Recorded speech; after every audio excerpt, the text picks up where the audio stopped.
Yo, what's going on YouTube? So for today's video, I'm going to be doing a fight breakdown for the most anticipated fight in boxing in a very long time between Artur Beterbiev and Dmitry Bivol. This is for the first undisputed champion in the light heavyweight division in the four belt era ever. Everybody's been waiting for this fight. We were supposed to get this fight in June. It was a little delayed because Artur Beterbiev had a meniscus injury, but we are finally getting this fight this weekend. I've covered both of these guys on my channel via strength and conditioning videos. I'll link them down in the description in case anybody wants to check those out. This is the most 50-50 fight there has been in a very long time, and I've gone back and forth with choosing who's going to win. I'm still not sure who's going to win. Let's break down what each guy needs to do in order to get the victory. So let's start off with Artur Beterbiev, who I think is probably the most feared man in boxing. He's 20-0. None of his fights have went to the decision. He's either got a knockout or a TKO. And his power is next level. Now, with that being said, people underestimate his boxing ability. A lot of times he's able to get the knockouts because he's able to set his opponent up due to his great boxing skill. He has a very, very decorated amateur background. I'm sure people know by now he's fought Usyk in the amateurs. Yes, Usyk did beat him, but it was a very competitive fight, and he did drop Usyk, which is very hard, especially with headgear on. So what are the takeaways for Artur Beterbiev in order to be successful against Dmitry Bivol? He needs to get that jab established early and often. Now, in some fights, he tends to, take his time, feel his opponent out, and then around that third or fourth round, he tends to turn up things. But I think he's going to need to get started pretty early in this fight because this is a type of fight where every round is going to count. Don't go into this fight banking on the knockout. Not saying he can't knock Dmitry Bivol out, but you do not want to bank on that, and you don't want to give up 3 or 4 early rounds to Dmitry Bivol. Next up, I think it's going to be important for him to cut off the ring. Now, this is something I'm really going to be looking at considering he just had a meniscus injury earlier this year. He's 39 years old. We all know that Father Time is undefeated. However, Artur Beterbiev has always lived a clean life. He talked about this in the past. He's never drank. He's never smoked. He eats clean. So typically when a fighter lives that lifestyle, they have more longevity in the sport. You can look at somebody like Bernard Hopkins, for example, who always talked about staying away from sugar and clean eating. And that's why he was able to box into his late 40s. Now, we know Artur Beterbiev possesses power. That's one of the last things to go when we're talking about Father Time. But you do lose things like your speed, your timing, your quickness, your reaction time. Those things do tend to start to go down, but the power is still going to be there. So we got him establishing that jab early and often. We got him cutting off the ring using movement. Next up, it's going to be important for him to land that right hand. That is one of his most devastating punches. And if he's able to land that consistently, we could be looking at a 21-0 with 21 KOs or TKOs in this fight. So he has to look to land that. Next up, we saw this with Canelo against Bivol. Artur Beterbiev, he just has to hit Bivol anywhere. If you have to punch his arms, punch his arms. If you have to push him on a rope and the ref lets you do that, rough him up a little bit, but just hit him everywhere to kind of try to break him down. And Beterbiev has power to where if he hits you in your arms, it's going to hurt. If he hits you in your shoulders, it's going to hurt, and it's going to pay dividends. One of the most important things I think Beterbiev needs to do is go to the body. We see in the past When Beterbiev goes to the body, his opponents do not like it. He's able to get those punches off to the solar plex or throw those thudding hooks to the body that he doesn't even need to load up on because he's that powerful. As long as he can land those shots, I think it will be able to zap Bivol's energy and be able to neutralize him and stop him from moving so much. Last thing, this is going to be very difficult, but we did see Canelo do it. Try to get Bivol in the corner and on the ropes. That way you're able to limit how much he's able to move around the ring. Now, Dmitry Bivol, he is the perfect example of what the sweet science is. So we have a fight between a powerful puncher. Well, I'll call Beterbiev a boxer puncher because he's still a great boxer.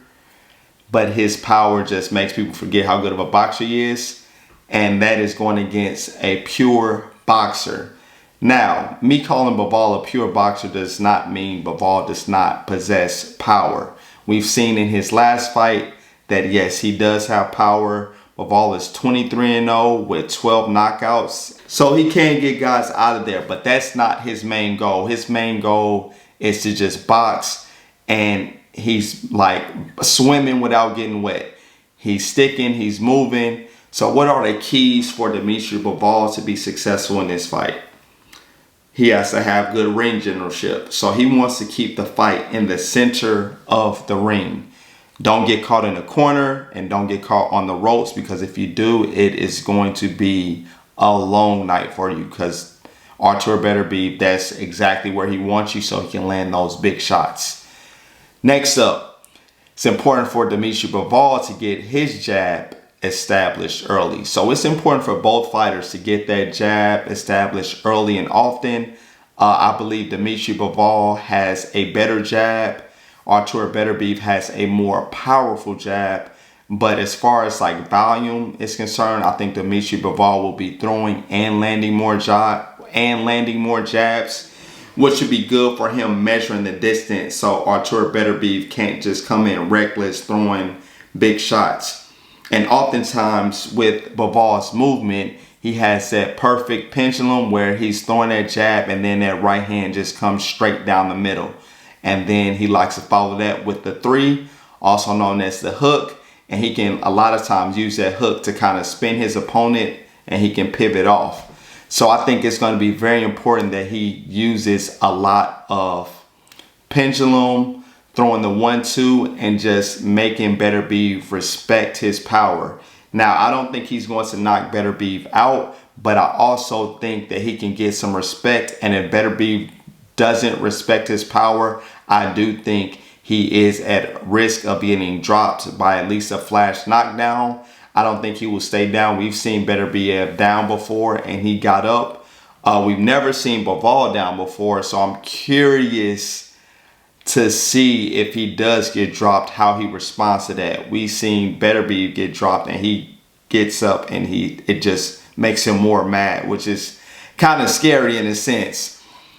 But also what Dmitry Bivol needs to do, now he doesn't really go down to the body, so I don't think he's going to do that in this fight. I'll be surprised if he does. I would love it if he does, but we really don't see that from him.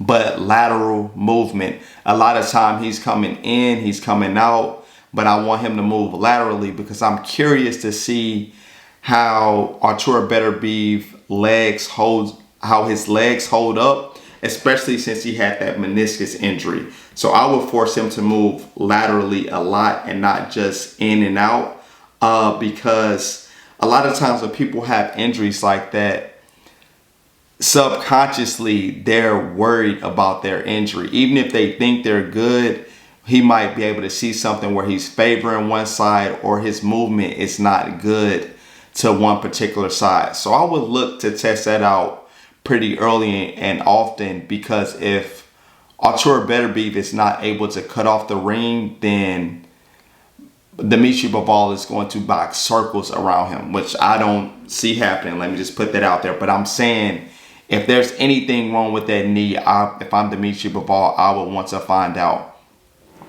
Next thing for Dmitry Bivol, if you do get on the ropes or if you do get in the corner, then you need to clinch. You need to grab Artur Beterbiev. Do not trade with him, because that's where guys get in trouble all the time. Now, also in the clinch, Artur Beterbiev is stronger than Dmitry Bivol. But be careful in the clinch, because Artur Beterbiev does throw hooks from there, and those hooks do hurt from close distance because he's so strong. So here we have a true 50-50 fight. Who's going to come out victorious? My pick is Dmitry Bivol. The reason being is when it's a 50-50 fight, I like to look at, okay, what are some things that's going to give one guy the edge if it's an even fight? Artur Beterbiev is 39 years old. So we all know in combat sports, well, really in pretty much any sport, but specifically boxing, we're going to focus on that, Father Time is undefeated. Also, Dmitry Bivol has been more active. Now, when Artur Beterbiev couldn't fight in June, Dmitry Bivol, he still fought. So I think that's very important that he got those reps in, he got in the ring. So his timing, I believe, will be better than Artur Beterbiev's. I think it's going to take Beterbiev a couple rounds before he gets his timing down. Yeah, he's been sparring, but sparring is not the same as fighting. So that's two things. He's 39 years old, Father Time, and the frequency of them fighting. Dmitry Bivol he's been busier as of lately. Injuries. Beterbiev has had quite a few injuries later in his career. Now, he always comes back and knocks his opponent out, but I think this is such a close matchup that any little thing that gives you a slight disadvantage is going to make a difference. So I have Dmitry Bivol winning by decision. I think it will be an extremely close fight. I do think it will be unanimous, and I have Dmitry Bivol winning 115 to 113, and I will put him number 2 on my pound for pound list after that, right after Alexander Usyk. So let me know you all's fight predictions below. Who do you all have winning? And if possible, I will go live. This is a fight I would love to go live for. I'll see if I can. I'll let y'all know. I just had a son, so been spending time with him. So I don't know if I'll be able to go live, but I will be watching. But let me know your predictions down below. Please like the video, share the video, and I'll catch you on the next one. Peace.